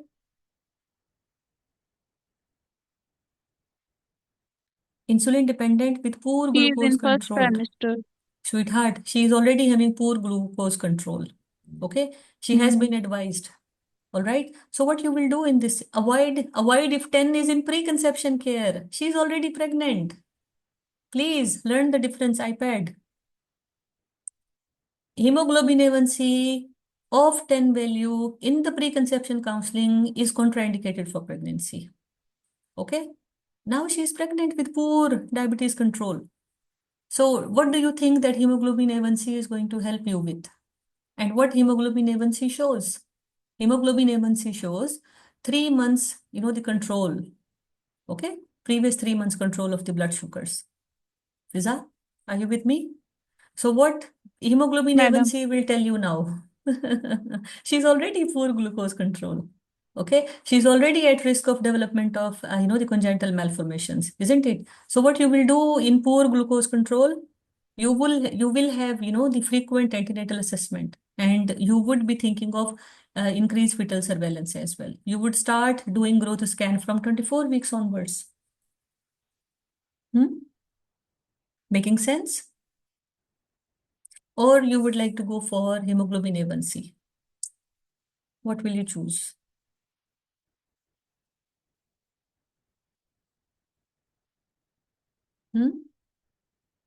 इतना सन्नाटा क्यों है भाई? Agree or no? Or if you need further Then we explanation? will do weekly antenatal visits for starting from first trimester in this case. Poor glucose control, sweetheart. She is still poor glucose control at the moment. We don't know what exactly is this, okay? So they want the possible closest, the option. Okay, so if I am the student, I will never choose hemoglobin A1c. Okay, because I know hemoglobin A1c will tell me the 3 months, the previous 3 months control, not the current one. She's already having poor glucose control. So what I need to do is I need the frequent assessment, because I need to do the dose adjustment of the insulin and all. Okay, her care is going to be MDT, diabetologist will be involved, dietitian Oh, will be yes. involved. Okay, okay, Okay, okay. so Now I everyone understand. will be involved. She is at verge of development of fetal hypoglycemia as well as decay. Okay, so she needs the close monitoring. Okay. Okay, so that's why we need the the further Weekly input. antenatal Yes, visits. at least Frequent visits. in this patient, not in Okay. all patients, Hmm. of course. Yes, Okay? ma'am. Okay. So the care is going to be tailored according to the condition. If you open the guideline, it is written that you should counsel the patient for, the additional antenatal visits, depending upon her, the blood glucose control, depending upon her, the clinical situation. So it is written. All right. Clear everyone now? Adila, Maida, is it clear to you as well? Sadaf? Ashwarya, Ashok, Iman, iPad. We have so many rich people today. iPad, iPhone, small iPhone, mini iPhone, large iPhone, all types of iPhone. So yes, I hope it is clear to everyone. Yeah, brilliant. I do have one, I'm not kidding, there is XS mini, okay, iPhone. So it's good. Great, great, great. All right. This is another beautiful question. Yes, 10X Pro Max, 12 Pro Max iPad, and one more, I don't know, iPhone 11 or 12 Pro Max and Pro, blah, blah, blah. All right. Okay, this was just for the that the our stress should go away. So I do try to crack all these kind of jokes. Anyway, so choose the appropriate drug. So now we will bring about our whole pharmacology into action. All right. So these are the drugs. So our first question is, okay, a 29-year-old primiparous woman presented to EPAU at 6 weeks of gestation with mild vaginal bleeding. She has a history of diabetes with well-controlled blood glucose level. A scan shows a single intrauterine viable pregnancy. Currently, the only medication she is taking is insulin. So what you will give her?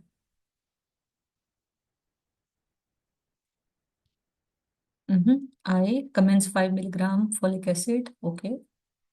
I. Mhm. All right. Makes sense. Makes sense. All right. Let's jump to the next. A 29-year-old primiparous woman went to the EPAU at 6 weeks of gestation with mild vaginal bleeding. She has a history of epilepsy controlled by sodium valproate and carbamazepine. A scan revealed a single viable fetus. What you will advise her? Question number 2. What you will advise? Okay, folic acid. You would like to give folic acid again. Please write down, the question number so it will be easy for me to understand. Okay. All right. 2 is I again. Okay.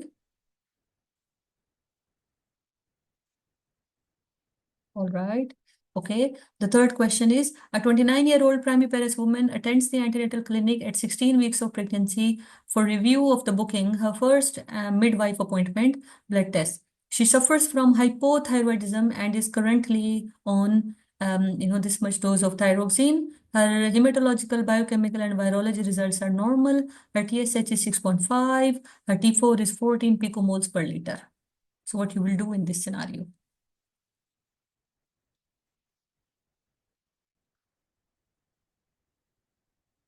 Okay.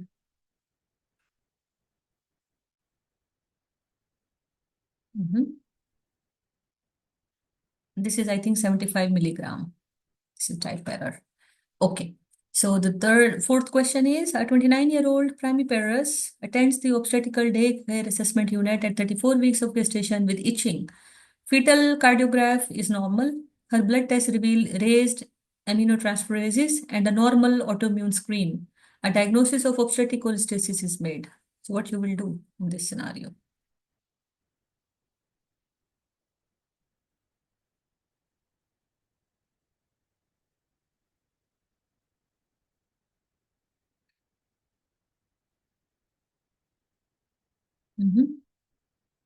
Okay.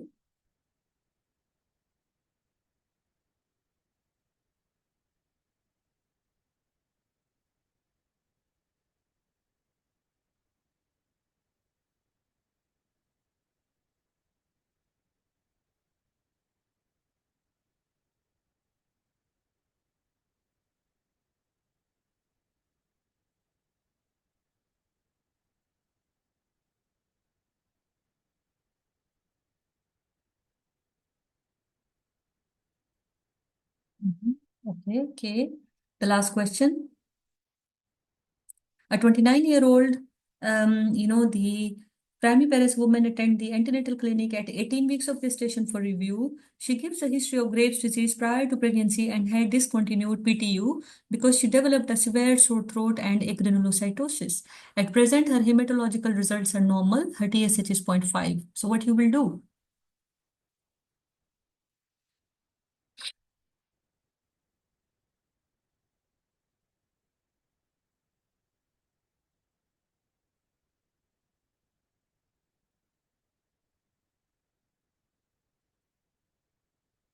B, okay. O is what? Propylthiouracil. Sweetheart, she already developed granulocytosis, okay, with propylthiouracil. You still want to give her propylthiouracil? Rabia? Why Zainab? Why Amna? Why Sadaf? G?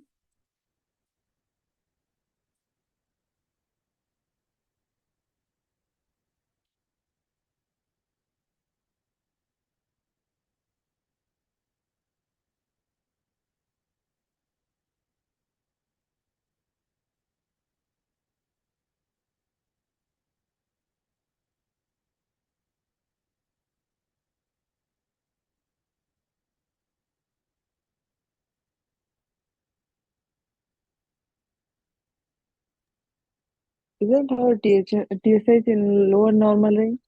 Hmm? No. We are not talking about TSH, okay? The answer is IINKG. The whoever said G is absolutely fine, okay? The why, we want to, Albumin. exactly, because agranulocytosis will cause sore throat. And if because propylthiouracil already has, the side effect of, the agranulocytosis, okay?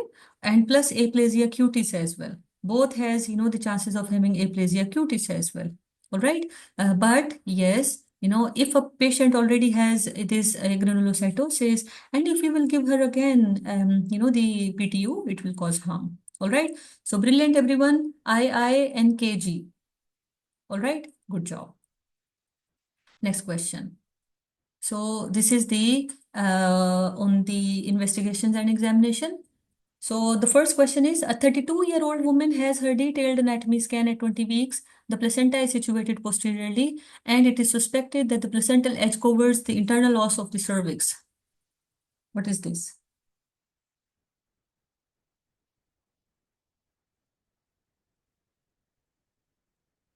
Hmm?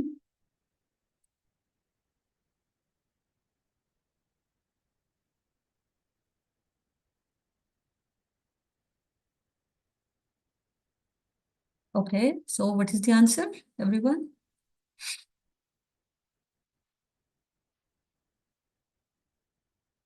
32, all right. Yes, 32 what? We will repeat the scan. Okay, imaging at 32 weeks. Is it? Okay, so let's see. F. Then the second question is, a 32-year-old woman with BMI of 35 who has had 3 or 2 previous cesarean scar is found to have an anterior placenta previa at her 20 weeks of scan, and further imaging is arranged at 32 weeks. The findings are similar, but the quality of the ultrasound image is poor. So what you will do? Hmm? Image quality is poor. So what you will do? H. H is what? MRI scan. Okay. Let's log MRI scan. The third question is, a 28-year-old woman in her first pregnancy has a detailed scan at 20 weeks of gestation. This suggests that the placental edge is 1 centimeter from the internal cervical os. These findings are confirmed by a transvaginal scan. The pregnancy is otherwise uncomplicated. What you would do?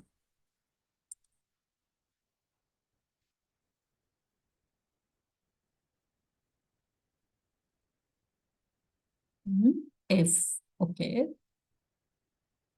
F again.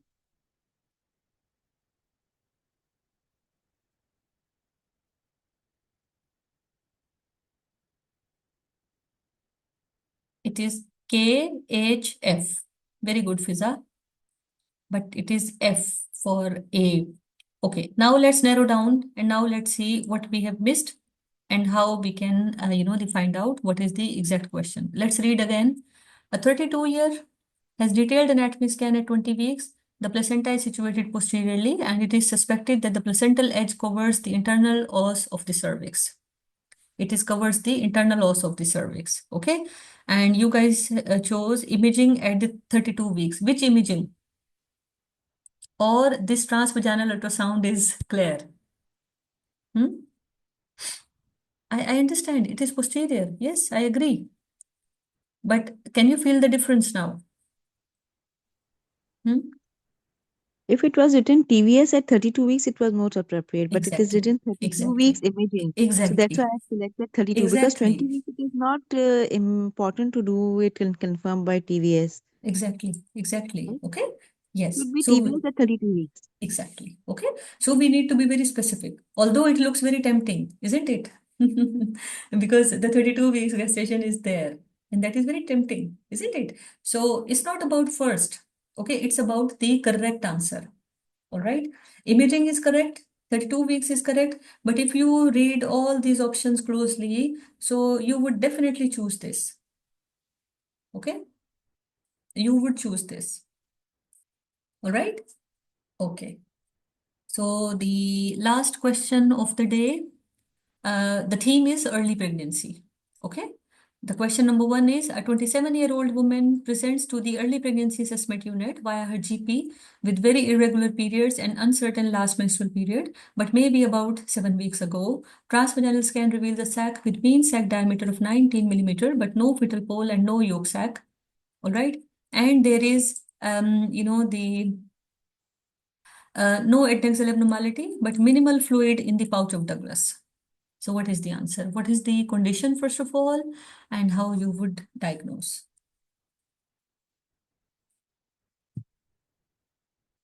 Uh-huh. All right. F. Okay. Few more answers. Pregnancy of uncertain viability. Okay. All right.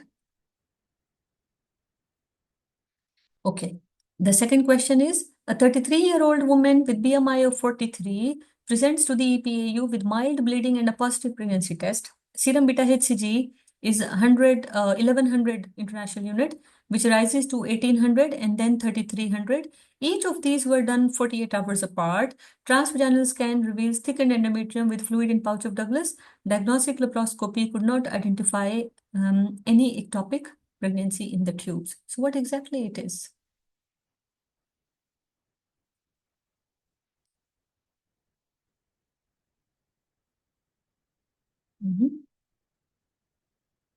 All right.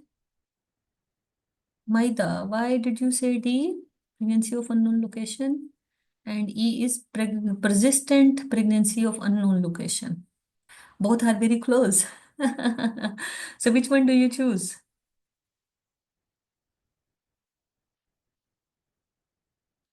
E. Okay. We will see that E is correct or no. Okay. Third question is. Third question is, a 43-year-old woman presented to the early pregnancy unit with amenorrhea of 7 to 8 weeks and having passed something at home with pain and bleeding, which seems to be settling. Speculum examination reveals a slightly open os. Scan confirms a thick endometrium and HCG is 3900 international unit. Neither adnexac could be identified properly due to the gas in the bowel. However, there was echogenic free fluid in the pouch of Douglas. What is the diagnosis?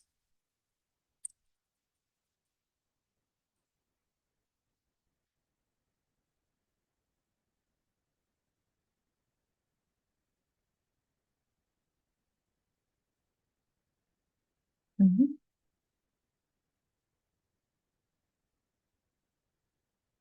Question number 3.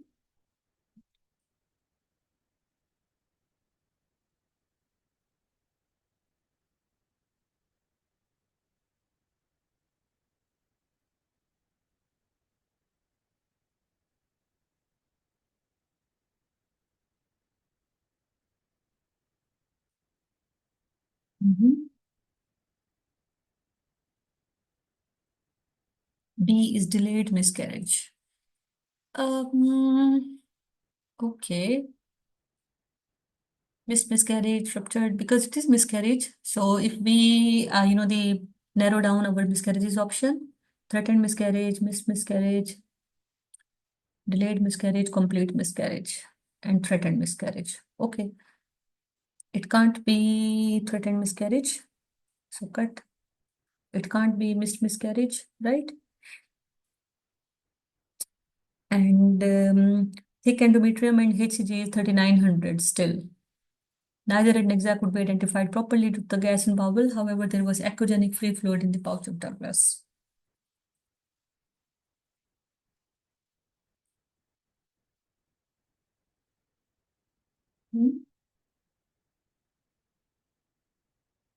Okay. 3 should be inevitable miscarriage.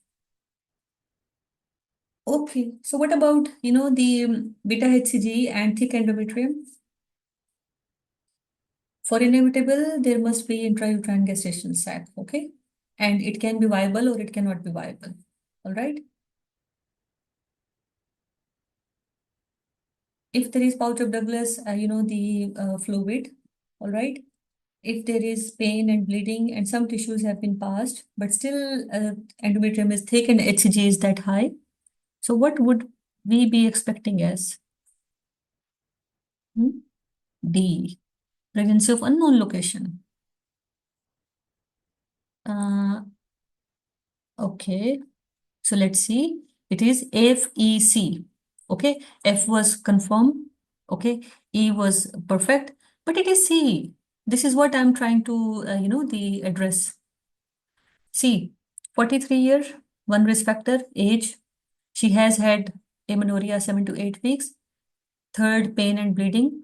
She passed. Okay, speculum exam, slightly open os, but thick endometrium and HCG is that big. Plus, there is fluid in the pouch of Douglas. Simab. Clear now? Well done, whoever has said that this is ectopic. All right?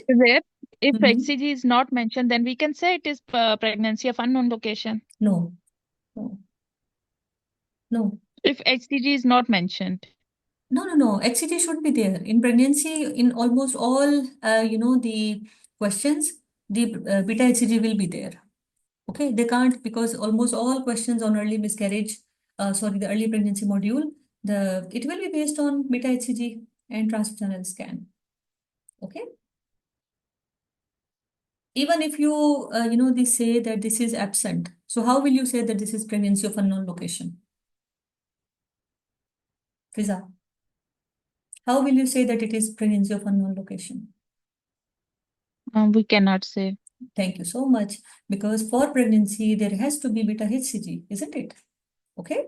For pregnancy, this way or that way, either it is intrauterine, either it is extrauterine, you have to have beta HCG. All right. So aside beta HCG, you can't even say that this is a pregnancy intrauterine or extrauterine. All right.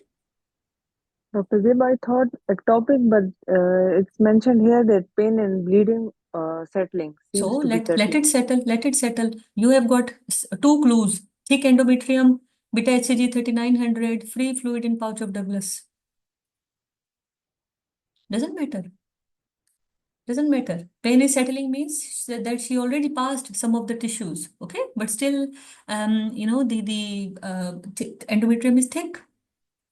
And if you even ignore endometrium, you have got 3900 beta HCG. Ideally, it has to get settled down, isn't it? It has to be decreased, even if it is miscarriage. But there is always confusion when we say pregnancy of unknown location and when we label it as ectopic. That's why you need to Like in memorize this all scenario. those. No, why? I'm not confused at all, because you need to memorize almost all beta HCG level, okay? For unknown location, for pregnancy of unknown viability, you need to know that what is the normal pattern of beta HCG. It gets double every 48 hours, Double. okay? Yes. It gets double every 48 hours. If it is static, then yes, it may be something else. If it increases, it is normal pregnancy. If it decreases, then, it can be miscarriage or it can be ectopic if it increases abnormally high. All right. So you need to understand, okay? So how I memorize it, that, I do try to make a chart for myself. For example, this is pregnancy, this is normal pregnancy, this is abnormal pregnancy. Then from abnormal pregnancy, I have got, the ectopic. I have got, the PU, pregnancy of unknown viability, PUV, PUL, and the fourth is molar pregnancy, right? Then I make, my notes that how am I going to differentiate on the basis of beta HCG, TVS, beta HCG, TVS, or clinical symptoms. What will, I have made a whole, the calendar for myself. So, try spending time with yourself. Try, the making things easy for yourself. And this will only come once you will read all these guidelines and once you will compile them for yourself. Okay, because we do have, the couple of, the guidelines, because we do have on ectopic and miscarriage, we do have GTG and we do have NICE as well. All right. Okay, brilliant, brilliant, brilliant. Clear, everyone? Any question?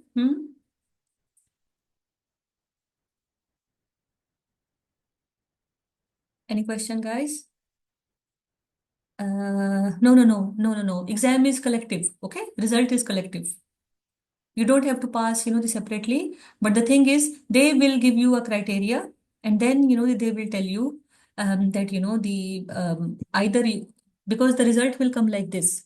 If you have failed or exam altogether, they will break down the exam result into 4 components, okay? SBA paper 1, EMQ paper 1, SBA 2, and EMQ 2, okay? If you have failed altogether, they will give you a breakup, okay, that you failed, okay, you have failed to reach the expected standard. If you have passed this, they will say, okay, you have matched, the expected standard. You have failed to reach the expected standard. You have failed to reach the expected standard. Then you will get another email after few days, okay? There is going to be a complete breakdown. That in this, the particular paper 1, single best answer, there were few questions from early pregnancy, but you could not score well. For example, you score only 20%. There was a maternal medicine module and you score 80%. Okay. All right. Then in the next attempt, how are you going to improve is that try finding out that what are your flaws and where, do you think that you are lacking in your preparation. Okay. Because if you think that you have scored more than 50, 60% in any of the module in the breakup, then yes, you are in good direction. However, yes, you need to, revise your syllabus nicely in the next attempt. All right. Yes, result is collective. All right. Result is collective. PDF? No. PDFs are my lecture, so I'm not going to provide any PDF. So I don't make any false promises.